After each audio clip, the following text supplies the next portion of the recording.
इमरान डार को इंग्लिश दिखाना था, बस वही पढ़ा लिखा है इस धरती पे। और ये कौन सा मसला है? जिब्रान डार पे थप्पड़ पड़ा है, आपको ये लगता है कि जिब्रान डार की बदतमीजी की वजह से ये था? Obviously, you just go and check the video first and look at his conversation, look his way, how he was talking with a leader. He's a leader, he's a DDC candidate. क्यों थप्पड़ मारा? ये common सी बात है, क्योंकि वो बहुत hurt हो गया अपनी पब्लिक के सामने। बोलना कि यूथ पे थप्पड़ पड़ा है, किस तरह का? मेरे पे तो थप्पड़ पड़ा, किसी के यूथ पे थप्पड़ नहीं पड़ा। अगर यूथ एरोगेंट है और इतना मतलब शो ऑफ करने की कोशिश करते हैं, तो हमें ऐसे लीडर्स नहीं चाहिए। जब से कल ये वीडियो हमारे पोर्टल से अगर देखे कि हमारे पोर्टल से जो वायरल हुई है, ये भाई बार बार हमें कॉल कर रहे थे, बार बार हमें बुलाने की कोशिश कर रहे थे कि ऐसा नहीं है, ऐसा है, मैं यूथ हूँ, मुझ पे थप्पड़ नहीं पड़ा है। बाकी आप लोगों की क्या राय है कमेंट सेक्शन में जरूर बोलिएगा, वीडियो को ज़्यादा से ज़्यादा शेयर कीजिए। क्वालिटी ऑफ ए लीडर, मुझे बोलो उसने कौन सी क्वालिटी दिखाई? और वो जो डीडीसी का मेंबर था वो इलेक्टेड है, यानी कि उसकी अपनी पोजीशन है, उसका नाम है। जिब्रान डार के पास ऐसा कुछ भी नहीं है। वो जो मोहम्मद अशरफ साहब है, उनके बारे में मैं अभी भी फील करता हूँ, मतलब बहुत ज़्यादा तकलीफ हुई होगी उनको जब उसकी पब्लिक के सामने, उसके गांव में, उसके अपने लोगों के साथ कोई वहाँ से श्रीनगर से आके गांदरबल के उसको यही बोलता है, who are you, why are you coming between me and my public? कच्चा लग ज्यादा जिब्रान डार को तुम कच्चा लग और अपनी पब्लिक के सामने मतलब। बिस्मिल्लाहिर्रहमानिर्रहीम, अस्सलाम वालेकुम नाज़रीन, आप देख रहे हैं कशर दास्तान न्यूज़ नेटवर्क। आसफा बशीर के साथ वायरल वीडियो चल रही है सोशल मीडिया पे कि जिब्रान डार को थप्पड़ पड़ा है, डीडीसी मोहम्मद अशरफ गनाई साहब है उनकी जानिब से। नाज़रीन मोहतरम, कल हम गए थे जिब्रान डार साहब के पास, उनके घर गए थे, इस जो ये वाक़ा हुआ था इसके बारे में उनसे तफसील ले रहे थे। और इतने में मैंने उनको ये भी कहा था, हम सब ने बोला था कि हम ऑब्वियसली इस बात की हम मज़म्मत करते हैं, और कहा था, उनका कहना है, हर एक शख्स का कहना है, ये थप्पड़ जो है, ये तमाचा जो है, जिब्रान डार पे नहीं, ये पूरे यूथ पे पड़ा है। और इसी में हमें एक कॉल आ रही है कल से, बार बार बहुत सारी कॉल्स एक ही नंबर से हमें आ रही है कंटिन्यू। इनका ये कहना है कि मैं यूथ हूँ, मैं कश्मीर का यूथ हूँ, मुझ पे कोई थप्पड़ नहीं पड़ा है। ये जो मीडिया में बात आ रही है कि यूथ पे थप्पड़ पड़ा है, मुझ पे, हम पे कोई थप्पड़ नहीं पड़ा है। ये जो पॉलिटिक्स है, इसको हम कश्मीरी लोग ही बनाते हैं, हमारी वजह से ये पॉलिटिक्स चलती है। हम मुंतखब करते हैं, हम इलेक्ट करते हैं उन लोगों को जो हमारी खिदमत करे, जो आम लोगों की खिदमत करे। यूथ की वजह से ही सब कुछ चलता है। और एक यूथ हमारे साथ मौजूद है जो बात करना चाहते हैं आपके साथ, जो अपने तासुरात रखना चाहते हैं, जो कि बड़े गुस्से में थे जब इन्होंने हमसे बात की। क्यों गुस्से में थे, क्या ऐसा मसला हुआ इनके साथ, क्यों ये आखिर जिब्रान डार से खफा है, क्यों ये आखिर जिब्रान डार के बारे में गुस्सा रख रहे हैं, इन्हीं से पूछते हैं। अस्सलाम वालेकुम। वालेकुम सलाम वरहमतुल्लाह। पहले तो मैं सभी नाज़रीन को सलाम पेश करना चाहता हूँ। और बेसिकली एक यूथ होने के नाते मैंने आपको बार बार कॉल की, डिस्टर्ब किया आपको, इसलिए मैं माफ़ी चाहता हूँ। लेकिन ये जो जिब्रान डार का ये मसला है, ये एक तरफ से जो हाईलाइट हुआ है, इसको इतना हाईलाइट करने की ज़रूरत नहीं थी, क्योंकि आपने देखा होगा कि जब जिब्रान डार वहाँ पे मौजूद थे तो उन्होंने अपनी मतलब एजुकेटेड होने का गलत फ़ायदा उठाया। जैसे कि वो, हम किसी भी अनपढ़ के सामने, चलो वो अनपढ़ है या नहीं मुझे नहीं पता, मैं ना जिब्रान डार को जानता हूँ ना मोहम्मद अशरफ साहब को जानता हूँ, मैं इन दोनों में से किसी को नहीं जानता। लेकिन परसों से मैं सुना हूँ यूथ पे ये थप्पड़ पड़ा। लेकिन किस तरह से? आपने अगर नोट्स किया होगा, जब जिब्रान डार का ये वायरल जो है, ये लीक हुआ, अगर आपने उस टाइम देखा होगा, तो आई थॉट कि जिब्रान डार के अंदर बहुत सारा गुस्सा था।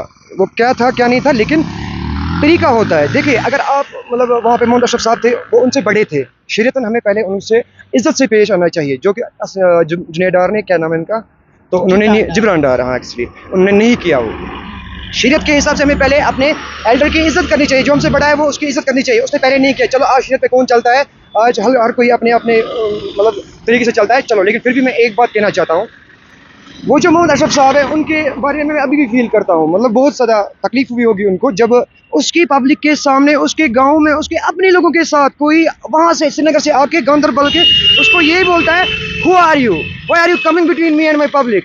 दिस पब्लिक इज एवरीवन, किसी की जागीर नहीं है, किसी के बाप की जागीर नहीं है। तो जिस तरह से जिब्रान डार ने उसे रूड बिहेव किया और इंग्लिश में बात की, मैं एक बात पहले कहना चाहता हूँ कि एक बहुत मतलब मशहूर कोटेशन मुझे याद आ गई। कहते हैं कि knowledge comes but wisdom lingers.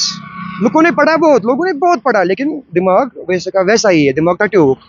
तो इस बीच जो ये मसला था यूथ जो कमेंट्स कर रहे हैं, वीडियो डाल रहे हैं कि नहीं उसको सज़ा मिलनी चाहिए, बाकी चीज़ मैं इसके खिलाफ हूँ, क्योंकि अगर आप देखोगे मैं उन पे अच्छे कच्चा लग ज़्यादा बोझ नहीं है जिब्रान डारन को तमिस कच्चा लग और अपनी पब्लिक के सामने, मतलब मैं किसी के साथ नहीं हूँ ना, मैं किसी पार्टी के साथ बिलोंग करता हूँ ना कुछ, और मुझे इस मसले में नहीं बोलना चाहिए था, या मैं अपने काम से काम रखता, लेकिन बस यूथ में मैं भी एक यूथ हूँ, जो कुछ कोई बोलेगा नहीं जिब्रान डार को थप्पड़ पड़ा वो आप पे पड़ा, नहीं मुझ पे नहीं पड़ा। अगर जिब्रान डार एक लीडर बोलता है, who is the leader? Leader is one who knows the way, goes the way, shows the way. This is the quality of a leader. मुझे बोलो उसने कौन सी क्वालिटी दिखाई? और वो जो डीडीसी का मेंबर था वो इलेक्टेड है, यानी कि उसकी अपनी पोजीशन है, उसका नाम है। जिब्रान डार के पास ऐसा कुछ भी नहीं है, वो तरीका होता है। देखो मैं आपको दिखाता हूँ कि जिब्रान डार कैसे वहाँ पे रिएक्ट कर सकता था। चलो सपोज करें कि मोहम्मद अशरफ को गाली भी देता है, मोहम्मद अशरफ को बोलता है जलील वो ये तो साल लेते। जिब्रान डार बोल सकते हैं सर कोई बात नहीं, मैच खत्म करके हम इंशाल्लाह अच्छे से बात करेंगे, हम इनको पहले एंजॉय करने देंगे, या बाकी चीज़ें तो मैच के बाद। वहाँ से वो जिब्रान आता है, एक तो देखिए मोहम्मद अशरफ ने उसको क्यों थप्पड़ मारा, ये कॉमन सी बात है, क्योंकि वो बहुत हर्ट हो गया अपनी पब्लिक के सामने वो बहुत हर्ट हो गया। उसकी वजह से वो बाउट ऑफ एंगर था, वो एंग्री मूवमेंट रहा था उसके लिए उस टाइम, तो थप्पड़ पड़ गया। तो इस बीच अगर उसने माफ़ी भी मांगी इस चीज़ के लिए, तो इस मसले को और नहीं मतलब बढ़ाएं। मैं तो किसी को नहीं जानता हूँ, जिब्रान डार को मैं फेसबुक से जानता हूँ, ये कभी कभार आते हैं फेसबुक पे बातें करते रहते हैं, तो हम भी वीडियो देखते हैं उनका। और वो जो मोहम्मद अशरफ है उनको तो बिल्कुल मैंने कभी तस्वीर ही नहीं किया है कि इस तरह का कोई बंदा है या कुछ, मैंने नहीं जानता उनको। लेकिन कश्मीर में जो अभी चल रहा है ना, मैं सबों को ये कहना चाहता हूँ कि आप प्लीज़ एक बार वो वीडियो फिर से देखो, पहले से वो वीडियो देखो, आप देखो कि जिब्रान डार कैसे उकसाता है कि उस इंसान को जिसके सामने उसकी पब्लिक है, जिसके सामने उसके बच्चे हैं, कोई रिश्तेदार भी होता हो तो वो उनसे कह रहा है कि मैं आपको नहीं जानता हूँ, आप हो कौन, आप ये हो वो हो क्या। मतलब ये तरीका नहीं था, प्यार से भी बात की जा सकती थी। अगर जिब्रान डार एक अच्छा लीडर होता, मैंने पहले भी कह चुका हूँ, a leader is one who knows the way, shows the way, goes the way. एक लीडर को ऐसी चीज़ें सपोर्ट नहीं, मतलब ये शोभा नहीं देती है, बिल्कुल भी शोभा नहीं देती है ऐसी चीज़। ऐसी मतलब वो आते हैं हर किसी एंकर के साथ ऐसी बातें करते हैं, या उन पे भी नजर डालो ना, कैसी बातें करते हैं एंकर जी के मैं साथ? परसों जो उनका इंटरव्यू हुआ था तो उस टाइम भी उसने बदतमीजी की थी सेंटर ना यहाँ पे घंटाघर के पास मैम। उस आपको लगता है वो बदतमीजी है? जी मैम वो जो इंटरव्यू कर रहे थे, फिर उसने फारूक अब्दुल्ला का वो मसला दोहराया, जिसमें वो फारूक अब्दुल्ला ने एक तरह की गाली दी थी उस लड़की को बेचारी को, कि वो नस्ना के खंदर शिया को, मतलब उसने वो रूड लैंग्वेज वहाँ पे की, मैं बोल नहीं सकता हूँ जिनके हम फारूक अब्दुल्ला का वो लाइव वीडियो था। तो उस टाइम भी जब जिब्रान डार को परसों इंटरव्यू कर रही थी, आपने मतलब देखा होगा, वो घंटाघर के पास कोई है वो लड़की आप ही की जैसी, तो उस टाइम भी वो उसको ना बात करने का मौका देता था, ना बोलता था, मतलब बोलने का मौका देता था, ना कुछ भी। तो इस हिसाब से जो जिब्रान डार कोशिश कर रहा है ना कि अपने इस थप्पड़ की वजह से एक फेम हासिल करना और एक वोट बैंक हासिल करना, ऐसा नहीं होता है भाईजान। अगर आप काम कर रहे हो, मैं आपको ये भी बताता चलूँ कि मेरे पापा खुद एक समाजी वर्कर रहे हैं, सोशल वर्कर रहे हैं, और अभी वो एक पार्टी से भी मुंसलिक है। मैं पार्टी का नाम तो नहीं लूँगा, लेकिन उन्होंने जितने काम किए ना, कभी भी उन्होंने इसका क्रेडिट नहीं लिया। वो खुद जाके रोडों पे मरम्मत करते हैं। मैं अपने बाप की ये नहीं कर रहा हूँ, तारीफ़ें कर रहा हूँ। मैं एक लीडर को बोलता हूँ कि लीडर कैसा होना चाहिए। मेरा बाप जो आप किसी से भी यहाँ पे पूछिए, वो अगर सड़क पे गड्ढा देखेगा वो उसको पहले भरेगा, वो कोई भी कचरा वो खुद अपने झाड़ू से वो कचरा साफ करता है। ये इस मोहल्ले में आप किसी से भी बोलिए कि यहाँ पे एक लीडर है कोई जो खुद झाड़ू उठाता है और सफाई करता है पूरे गाँव की, जबकि उसको है ही नहीं कुछ इसके साथ। तो एक लीडर के अंदर पेशेंस होने चाहिए पहले। अगर जिब्रान डार अभी नया है तो उसको सीखना चाहिए कि पेशेंस होने चाहिए। वहाँ पे अगर जिब्रान डार मतलब अशरफ साहब ने उनको बोला कि है आप वोट बैंकिंग ये कर रहे हो वो कर रहे हो, अगर जिब्रान डार में थोड़ा सा भी मतलब वो इज्जत होती ना बड़ों के लिए, तो वो उनसे ऐसे कह सकते थे, जैसे मैं आपको समझाने की कोशिश कर रहा हूँ। कोई बात नहीं अशरफ साहब, पहले हम अभी मैच खेलेंगे, इनको मैच खिलाएंगे, तो बाद में हम इंशाल्लाह या आपके घर पे या मेरे घर पे आके इस पर बात कर सकते हैं। तो उसको इतना बड़ा इशू बनाने की क्या जरूरत थी? बात जिब्रान डार को इंग्लिश दिखाना था, बस वही पढ़ा लिखा है इस धरती पे। और ये कौन सा मसला है? एक कोटेशन मुझे और याद आती है, as higher you go as cooler you feel. ये क्या होता है? कहने वाले ने कहा है कि जितना आप पढ़ोगे ना, जितना आप पढ़ोगे उतना आप अपने आप को लो लो लो लो लो लो फील करते हो। तो जिब्रान डार अगर मतलब रियली एक अच्छा एजुकेटेड इंसान होता तो ये मसला होने ही नहीं देता। पूरे कश्मीर में इस चीज़ की वजह से एक किसी को दुख भी है, उनकी माँ को, माँ ने भी, उनका माँ का भी मैंने सुना, हालांकि उनके लगते जिगर है, उन पर थप्पड़ पड़ा, माँ को तो दर्द होगा ही। उन्होंने फिर भी एक वॉइस मैसेज उन्होंने शेयर की थी हमारे या फेसबुक पे।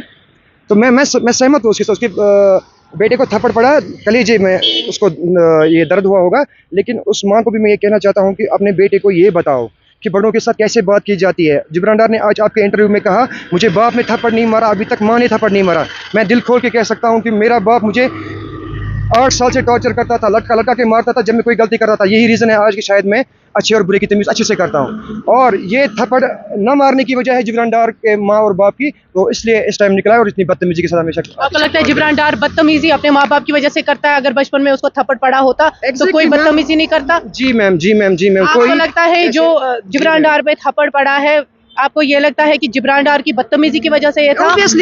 Obviously, you just go and check the video first and look at his conversation, look his way, how he was talking with a leader. He's a leader, he's a DDC candidate. जो भी हो, वो स्वतंत्र चापरोस थे, उससे बड़ा था as में, नॉर्मल से बात करनी चाहिए। वो अपने कुर्सी पे बैठा था। ना मैं अशरफ को जानता हूँ, मैं एक बार फिर से कहता हूँ, ना मैं अशरफ को जानता हूँ, ना मैं जिब्रान को जानता हूँ, मैं दोनों में से किसी को नहीं जानता। लेकिन ये बोलना कि यूथ पे थप्पड़ पड़ा है, किस तरह का? मेरे पे तो थप्पड़ पड़ा, किसी के यूथ पे थप्पड़ नहीं पड़ा। अगर यूथ एरोगेंट है और इतना मतलब शो ऑफ करने की कोशिश करते हैं, तो हमें ऐसे लीडर्स नहीं चाहिए। बिल्कुल बहुत बहुत शुक्रिया हमसे बात करने के लिए। तो नाज़रीन मोहतरम, ये एक कॉमन मैन थे जिन्होंने हमें बुलाया। जब से कल ये वीडियो हमारे पोर्टल से अगर देखे कि हमारे पोर्टल से जो वायरल हुई है, ये भाई बार बार हमें कॉल कर रहे थे, बार बार हमें बुलाने की कोशिश कर रहे थे कि ऐसा नहीं है, ऐसा है, मैं यूथ हूँ, मुझ पे थप्पड़ नहीं पड़ा है। बाकी आप लोगों की क्या राय है कमेंट सेक्शन में ज़रूर बोलिएगा। वीडियो को ज़्यादा से ज़्यादा शेयर कीजिएगा। अस्सलाम वालेकुम।